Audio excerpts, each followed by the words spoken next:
Welcome everyone. आज फेरि पनि क्लास 10 लाई ध्यानमा राख्दै हामी साइन्स एन्ड टेक्नोलोजी को फर्स्ट च्याप्टर साइन्टिफिक लर्निङ लिएर आएको छौं। साइन्टिफिक लर्निङ यो च्याप्टरबाट मेनली हामीलाई 3 मार्क्स देखि लिएर 5 मार्क्स सम्मको क्वेशन आउन सक्छ। अब सबैभन्दा पहिला च्याप्टर पढ्नु भन्दा अगाडि यो च्याप्टरमा छ के पढ्नु पर्ने हुन्छ त्यो कुरालाई ध्यानमा राख्नुपर्ने हुन्छ। नभए हामी पढे गर्छौं अब थाहै छैन के पढिएछ कति पढिएछ कहाँसम्म पढ्नु पर्ने हुन्छ है। त सबभन्दा पहिला हामीले ब्रिफली यो च्याप्टर हेर्ने हो भने यो च्याप्टरमा हामीले mainly variable and its types first portion हाम्रो यो च्याप्टरको भेरिएबल हो के र त्यसको टाइप्सहरु के छ कस्ता रिलेसन हुन्छन् भेरिएबलको बीचमा त्यो पढ्नु पर्ने हुन्छ।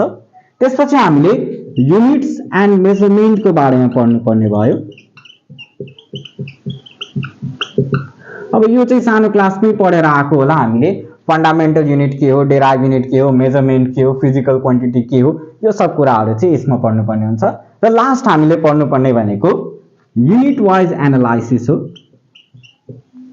युनिट वाइज एनालाइसिस कुनै पनि इक्वेसन छ भने त्यो युनिट वाइज करेक्ट छ कि छैन भनेर चाहिँ पढ्नु पर्ने हुन्छ। र मेनली यो च्याप्टरबाट हामीलाई यो पोर्सन फर्स्ट पोर्सन र थर्ड पोर्सनबाट क्वेशन लगातार सोधिरहेको हुन्छ। त्यो भनेको यो होइन कि सेकेन्ड वाला इम्पोर्टेन्ट छैन, सेकेन्डबाट पनि सोध्छ। मोस्ट इम्पोर्टेन्ट चाहिँ फर्स्ट र लास्ट पोर्सन चाहिँ हाम्रो लागि हो। त सुरु गरौँ आजको च्याप्टर फेरि पनि साइन्टिफिक लर्निङ को डेफिनेसनबाट। त सबभन्दा पहिला जाउँ साइन्टिफिक लर्निङ भनेको के हो। कुनै बुकमा साइन्टिफिक स्टडी भनेर पनि भनिन्छ है। त साइन्टिफिक लर्निङ भनेको सिम्पली एउटा साइन्टिफिक स्टडी हो, साइन्टिफिक मेथड हो। कुनै पनि फ्याक्टलाई एस्टाब्लिश गर्नको लागि थ्रु के त अब्जर्भेसन एक्सपेरिमेन्टेसन हाइपोथेसिस यो एकैचोटी हुने मेथड चाहिँ होइन है। यसको स्टेप वाइज मेथड हुन्छ। जस्तो कुनै पनि एउटा रिसर्च क्वेशन छ भने सबभन्दा पहिला तिमीले के गर्छौ भने अब्जर्भेसन गर्छौ हेर्छौ, त्यसपछि तिमीले क्वेशन गर्छौ, क्वेशन गरेपछि तिमीले के गर्छौ हाइपोथेसिस क्रिएट गर्छौ यस्तो होला कि भनेर थ्योरी आफ्नो दिन्छौ। त्यसपछि तिमीले के गर्छौ भने त्यसको लागि कुनै टेस्टहरु एक्सपेरिमेन्ट हुन्छ भने एक्सपेरिमेन्टहरु गर्छौ, एक्सपेरिमेन्टहरु गरेपछि डाटाहरुलाई कलेक्ट गर्छौ एनालाइसिस गर्छौ र लास्टमा कन्क्लुजनलाई ड्रा गर्ने गर्छौ है। त यहाँबाट हामीलाई चाहिँ यो डेफिनेसन चाहिँ सोधिरहेको चाहिँ छैन अहिलेसम्म क्वेशन ब्याङ्कमा पनि डेफिनेसन चाहिँ छैन।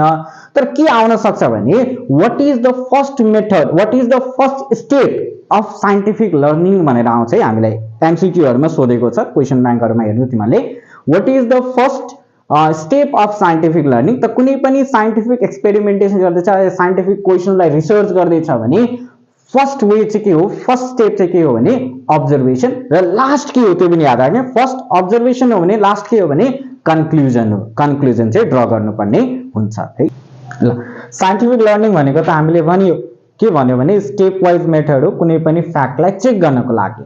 अब कुनै पनि फ्याक्टलाई चेक गर्दैछौ भने हामीले सबभन्दा पहिला के गर्नु पर्यो अब्जर्भेसन। अब्जर्भेसन हामीले गरिसकेपछि हामीले आफूलाई क्वेशन सोध्ने हो त्यो किन भयो भनेर है। र त्यो क्वेशन सोधिसकेपछि हामीले एउटा हाइपोथेसिस क्रिएट गर्ने एउटा थ्योरी दिने यसो कारण हुन सक्छ कि भनेर। र त्यो गरिसकेपछि नेसेसरी एक्सपेरिमेन्ट हुन सक्छ टेस्ट हुन सक्छ त्यो गर्ने। र एक्सपेरिमेन्ट र टेस्ट गरिसकेपछि कुन डाटा हाम्रो हुन्छ के रिजल्ट आउँछ त्यसलाई कलेक्ट गर्नुपर्ने र लास्टली चाहिँ एउटा कन्क्लुजनलाई ड्रा गर्नुपर्ने हुन्छ। फर एन एक्जाम्पल एउटा एक्जाम्पल के लियो भने अब तिमी घरमा डुलिरहेको थियो, घरमा डुल्ने बेलामा तिमीले भास VAS घरमा भएको जुन हाम्रो पट हुन्छ त्यो भासमा एउटा प्लान्ट हेर्यो तिमीले त्यस्तै प्लान्ट बाहिर पनि हेर्यो। के नोटिस गर्यो भने अब नोटिस यानी कि अब्जर्भेसन तिमीले के अब्जर्भेसन गर्यो भने बाहिर भएको प्लान्ट चाहिँ के गरिरहेको छ भने राम्ररी ग्रो गरेको छ, त्यसको हाइट चाहिँ राम्ररी बढिरहेको छ फास्ट बढिरहेको छ।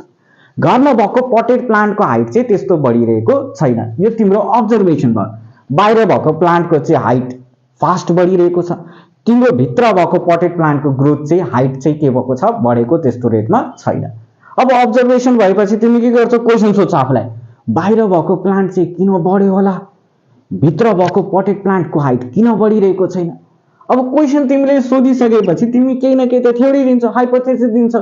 तिमीले के सोचेला हुन सक्छ बाहिर भएको प्लान्टले सनलाइट पाएको हो कि भित्र भएको प्लान्टले सनलाइट पाएको छैन कि भनेर। अब यो हाइपोथेसिस तिमीले क्रिएट गरेपछि हाइपोथेसिसलाई त टेस्ट गर्नु पर्यो नि तिमीले सोचेको कुरा सही हो कि गलत हो है। सोचेको भरमा त हुँदैन। अब तिमी के गर्छौ भने दुईटा सेम स्पेसिस अफ प्लान्ट लिन्छौ, एउटा प्लान्टलाई तिमीले बाहिर गएर चाहिँ राख्छौ, बाहिर गएर कल्टिभेट गर्छौ भने अर्को प्लान्टलाई जर्मिनेट गर्नको लागि तिमीले एउटा पट लिन्छौ।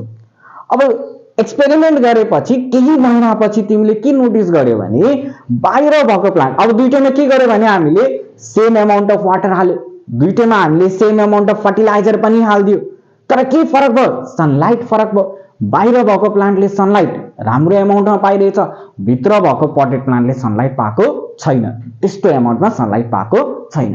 अब केही महिना आफ्टर फ्यु मन्थ्स तिमीले चेक गर्यो, तिमीले डाटा कलेक्ट गर्दा अब के थाहा पायो भने बाहिर भएको प्लान्ट, अब आफै भन न के होला, बाहिर भएको प्लान्टको हाइट चाहिँ फास्ट ग्रो गरेको छ भने भित्र भएको पटेड प्लान्टको हाइट त्यस्तो ग्रो गर्यो गरेन।